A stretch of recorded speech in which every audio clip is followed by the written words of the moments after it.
Dito sa pangyayaring ito, Kuya Mel, makikita natin yung 153. Kung ito'y ipa-plus mo, 1 plus 5 plus 3 equals 9. It is a perfect number. So, kumbaga sa itong mga nakuha nila na mga isda na sinasabi mo nga kumakatawan sa mga iba't ibang tao, ito ang mga perfecto na tao na makukuha ng kanyang mga kalagayan. Kaya sana tayo ay mapabilang sa mga tinawag at binigyan ng kapangyarihan ang mangaral at magbalita ng mabuting balita ng kaligtasan upang tayo mapasama sa mga perpekto tinawag at nangaling sa mga pangalan. Amen. So dito ho, nakikita ho natin tayo bilang mga tao tagasunod ng ating Panginoon, magsilbi din tayong alagad na tayo kakasangkapanin din ng ating Panginoon sa pagpapahayag ng kanyang salita at mga aral. Ating alamin po naman ang ating kasama si Kuya Ben. Kuya Ben, magandang gabi po sa inyo. Hello? Yes, Kuya Ben, diretso po tayo at ano po masasabi niyo rito sa napakita si Jesus sa pitong alagad?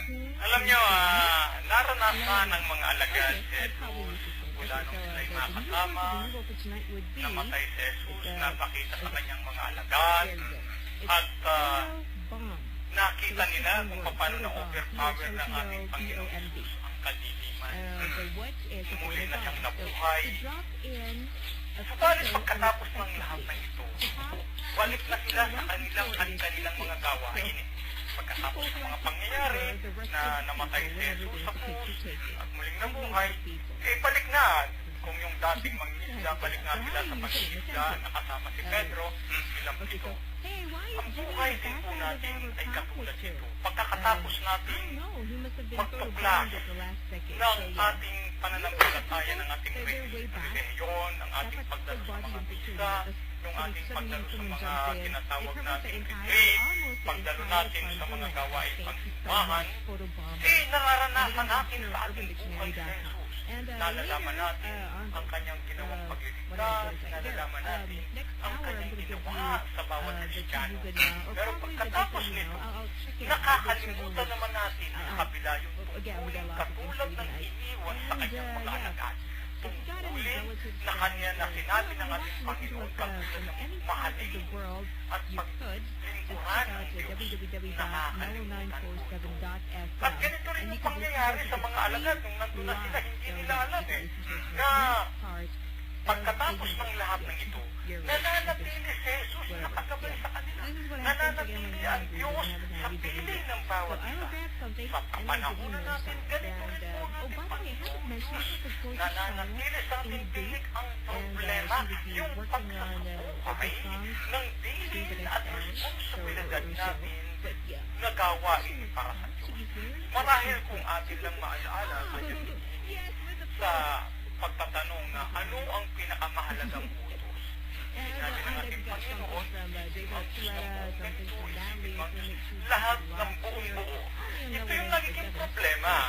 Naranasan na ng tao ang pag-ibig ng Diyos, naranasan ng kanyang kadakilaan, naranasan na natin kung gaano tayo kamahal ng Diyos sa araw-araw na pag-ibig natin. Nandito buhay pa rin tayo sa gitna ng ating mga pagkukulang, sa gitna ng ating mga kasalanan, sa gitna ng ating mga bagay-bagay na ginagawa laban sa Kanya. Patuloy ang ating Panginoon na nakagabay, patuloy siyang nakatunghay sa bawat isa sa atin. Katulad ng ating mga naunang disipulo, naroon siya sa gitna ng kahirapan ng buhay, sa gitna ng kawalan, sa gitna ng walang mahuli ang mga alagad niya. Naroon sa Jesus, pinakita na makakahuli sila. Pinakita na Jesus kung paano ang tulong na magagawa sa bawat isa sa kanila. Kaya, minamahal kong mga tagapangitisan, meron lang sa patnubay, gawin lang natin ang ating makakaya. Ibigay lang natin ang ating buong sarili. Tumugon lang tayo sa panawagan ng Diyos. At maranasan natin muli araw-araw sa buhay natin. Nakapiling natin ang Diyos. Nakatitiyak tayo na makahuli rin tayo ng maraming isda. Makahuli rin tayo ng lahat nating hinahanap. Manaranasan din natin ang lahat ng nais ibigay sa atin ng Diyos sapagkat ganyan niya tayo kamahal. Yun ho ang paliwanag ho ng ating kasama si Kuya Ben ang tungkol ho dito sa binasa ko na napakita si Jesus sa mga alagad. Dito ho, Kuya Berte, nakita ko ho dito yung ang sabi rito ay magdala kayo rito ng ilang isdang nahuli ninyo. Dito ho kung marami ang nagsasabi na ang Panginoon gusto niya ang tao na kanyang kakasangkapanin. Hindi lamang itong mga alagad na ito, kundi tayo sa buhay natin ngayon. Ikaw ba bilang isang tao tayo, makapagdala tayo sa Panginoon ng isang kaluluwa? Biga nga, yung ating madadala ang ating isang tao na mailalapit natin sa Diyos, parang nagdala tayo. Yun ang kalimitan ng pakahulugan nila. Pakibigyan nga nyo kami ng ting dito, Kuya Bert, na tayo bilang mananampalataya, tungkulin natin ang tayo'y maglapit sa Diyos ng ating kapwa na hindi pa nakikilala. Alam mo, Kuya Min, sabi nga sa banal na kasulatan, kapag ang isang tao ay nakapagbalik siya ng isang kaluluwa sa Diyos, libu-libong mga anghel ang nagdiriwang sa langit. So kung gayon, hindi doon sa dami ng bilang, no, na natutuwa ang karamihan, lalo na yung mga nasa langit. At ang Diyos, okay, natutuwa siya sa mga mabubuti, pero hindi siya natutuwa yung kung siya ay naligaw at naibalik muli sa kandili ng Panginoon. Yun ang hindi lang binibigyan ng diin. Alam mo, Kuya Min, sa kapanahonan ngayon, kukunti ang mga bali, kukunti ang mga alagad ng ating simbahan. Kung minsan nakakalungkot, yung mga alagad ay kukunti nga lang, marami pang turbitsya ang kanilang nararanasan. Pero kung titingnan mo rito sa binasa mo ngayon, lalo na sa pinakabandang huli, ay linilingap sila ng Diyos. At ipinakikita sa kanila na ang Panginoong Jesus ay laging nakasubaybay sa kanilang kahit pang araw-araw nilang buhay. At makikita mo rin dito, Kuya Min, halika kayo rito, magdala kayo rito ng mga isda at mag-almusal tayo. No? Alam mo, Kuya Min, at nung nandun na sa harapan niya, yung mga isda na ibig sabihin luto na yun no? Hindi na yung galing doon sa dagat, hindi na iluto na doon. Ibinigay niya sa kanyang mga alagad.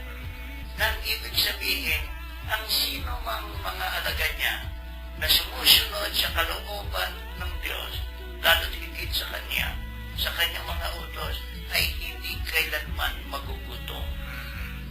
Hindi kailanman pababayaan ng Diyos. No?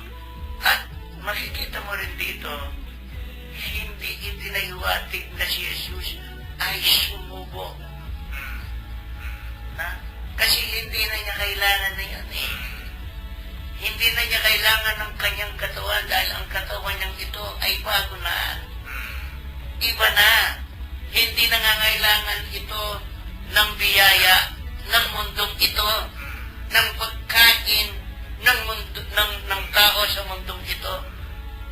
At iyon ay nakatanda niya sa pagsunod sa kanyang Ama na nag-utos upang tubusin ang kasalanan ng bawat isang tao.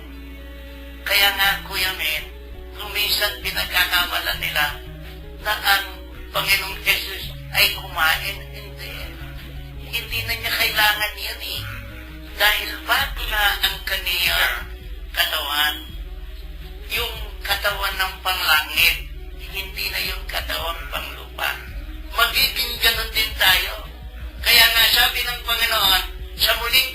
buhay ay wala nang nag-aasawa. Di ba? Wala na yung mag-aasawa at mag-aasawa pa. Na? So, ganito rin, wala nang kakain. Dahil ang maging pagkain natin ay siya mismo.